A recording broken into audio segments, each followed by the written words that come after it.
Why is former President Trump questioning the vice president's racial identity? Well, first, George, in Chicago, he was responding to a question from, I believe, Rachel Scott. Like, this is really a phony controversy. I don't really care. Most people don't. But if we're going to be accurate, when Kamala Harris went into the United States Senate, it was AP that said she was the first Indian-American United States senator. It was actually played up a lot when she came into the Senate. Now she's running nationally. Obviously, the campaign has shifted. They're talking much more about her father's heritage and her black identity. Byron Donalds didn't win the Republican Veep stakes to serve as Trump's #1 yes man. So he's using his MAGA qualifications as an angry politician that likes to fight with the media and hoping it'll at least get him a spot in a Trump administration. And you just repeated the slur again. If it doesn't matter, why do you all keep questioning her identity? She's always identified as a black woman. She is biracial. She has a Jamaican father and an Indian mother. She's always identified as both. Why are you questioning that?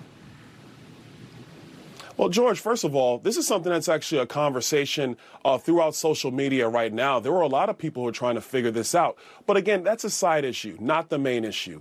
The main issue. Sir, one second. You just did it. You just did it again. Of the United States. Why do you insist on questioning her racial identity? You want me to talk?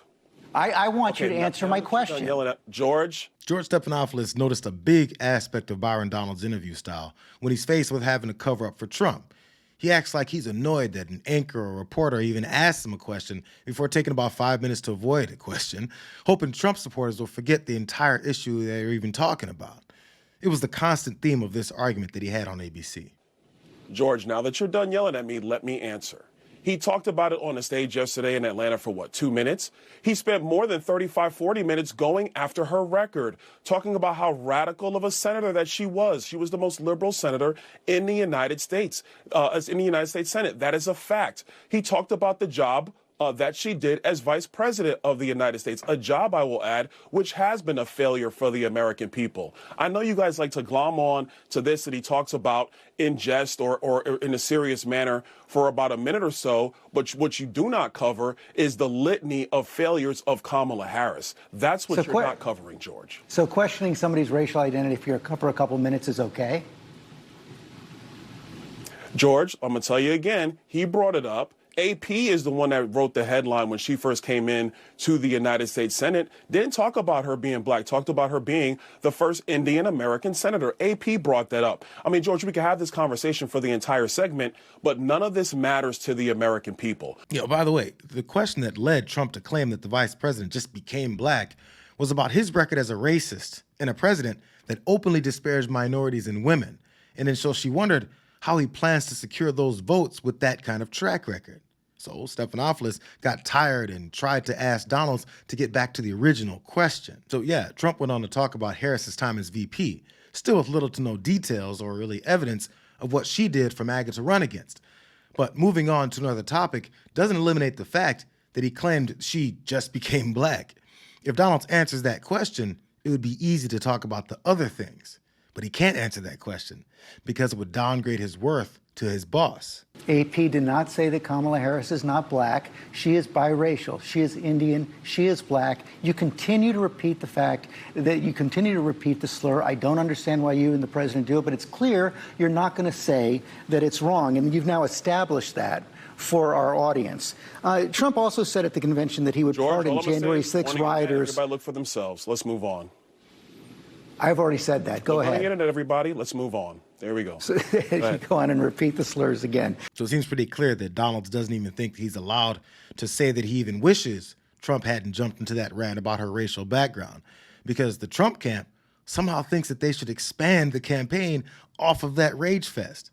This is the woman that posed as a random fan that hugged Trump at that Chick-fil-A in Georgia a few months ago. See, the first step in destroying the black community is to dismantle the black family. So aside from her record as a prosecutor, why don't we ask Mrs. Willie Brown if Kamala Harris cares about black families?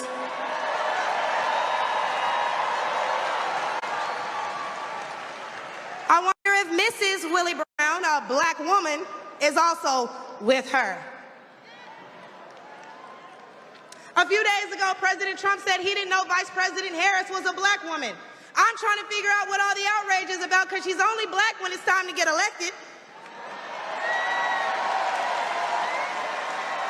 Did I lie? The same black people who are mad at Trump for being confused about her race, ethnicity, nationality, whatever, are seemingly forgetting that while you're touting her as a savior for black people, she identifies as an Asian woman. She chose her side and it wasn't ours. So Trump dispatches people like Michaela Montgomery to warm up the crowd with the next level of racial attacks that he only says behind closed doors, thinking that this will attract more voters. They don't realize that they've already got the bigoted vote locked up. And did y'all notice how many more black folks were strategically invited to sit in the camera's view for the first rally since that meltdown? It's all that Trump thinks is necessary to fool black folks into suddenly voting for him. Just blatantly insult them while acting like you care about their lives and families. And the rest of his party is still quietly trying to tell him that he's driving off of a cliff, while surrogates like Montgomery and Donalds are hyping him up. Was it appropriate for Trump to go after Harris's racial identity? No, I don't think so. My problem with Vice President Harris is the policy choices she's made. Anything that takes us away from the failure in the economy, the failure at the border, and the failure on national security, in my opinion, is a distraction. The fact that Donald Trump uses satire to point that out, it's misunderstood by a lot of people. It provides an opportunity for people to attack him. He shouldn't do it. Do you think it was appropriate for the former president to question Kamala Harris's racial identity? I really don't have anything to say about that. They're saying this all while Byron Donalds angrily fights on TV, claiming that no one cares about the Trumpian discussion of her background. It's a conscious choice. They could pay attention to reality and attempt to adjust for the sake of appealing to voters, or continue to tell everyone that they don't care, and anyone that does is wrong for disliking angry racists. But angry racists that are disgusted by people from multiple backgrounds make up Trump's base that Byron Donalds is very eager to serve. J.D. Vance also has a non-white wife, an Indian wife, and a kid named Vivek. All his kids have Indian names. So it's like, what exactly are we getting here? And that's not a dig at him just because I'm a racist or something. But it's like, who is this guy really? Do we really expect that the guy who has an Indian wife and named their kid Vivek is going to support white identity?